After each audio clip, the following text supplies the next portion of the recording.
2094 se chiffre à plus de 89 milliards de francs CFA. Des dépenses cumulées lors de l'exercice budgétaire 2021. Comment comprendre une telle dépense alors que les députés de l'opposition observent plusieurs irrégularités dans la gestion des fonds spéciaux? Le 19 novembre dernier, le député SDF Jean-Michel Nincheux a interrogé le ministre des Finances sur le manque d'informations détaillées concernant la liste des projets, bénéficiaires, ainsi que les montants prélevés de la ligne 94 et mis à leur disposition. C'est une obligation pour le ministre des Finances de le faire.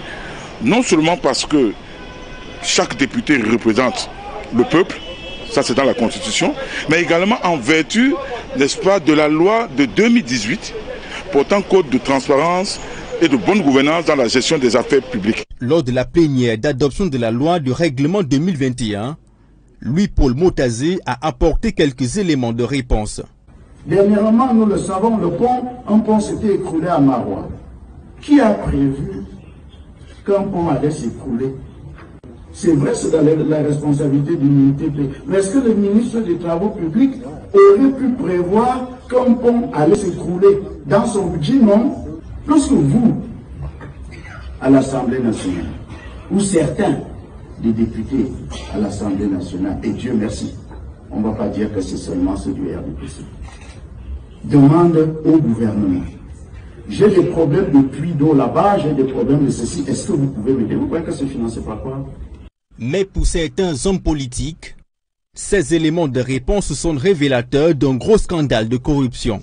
Pourquoi certains députés, notamment ceux de l'opposition, et c'est d'ailleurs curieux, restent passifs, restent silencieux, n'est-ce pas, face à certaines dérives observées dans l'exécution du budget de l'État? Ça veut tout simplement dire que ces députés qui en font la demande ne peuvent plus avoir la liberté, n'est-ce pas, de ton, ou alors de contrôle de l'action gouvernementale de ce ministre.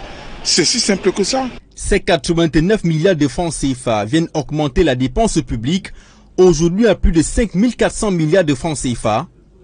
Une somme prélevée des lignes 65 et 94 entre 2010 et 2021.